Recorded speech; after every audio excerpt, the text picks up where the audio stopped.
और फिर क्या इनाम दिया, व तरकना अलैहि फिल आखिरीन, ए इब्राहीम हम आपका ये ज़िक्र खैर, आपका ये वाक़या हमेशा आखिरी लोगों तक बाकी रखेंगे। तो फिर यही हुआ कि अब आप देखें कि आपका ये जो वाक़या है ये हज़ारों साल पहले का वाक़या है।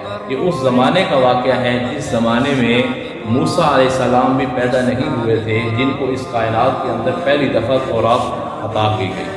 ये उस ज़माने का वाक़या है जिस ज़माने में दाऊद अलैहिस्सलाम भी पैदा नहीं हुए थे, जिनको इस कायनात के अंदर दूसरी आसमानी किताब अता की गई थी। ये उस ज़माने का वाक़या है जिस ज़माने में ईसा अलैहिस्सलाम भी पैदा नहीं हुए थे, जिनको इस कायनात के अंदर तीसरी आसमानी किताब इंजील अता की गई। ये उस ज़माने का वाक़या है जिस ज़माने में मोहम्मद सल्लल्लाहु अलैहि वसल्लम की भी तशरीफ़ आवरी नहीं हुई थी, जिनको अल्लाह ताला ने अपनी आखिरी किताब आसमानी आखिरी किताब कुरान मजीद अता किया।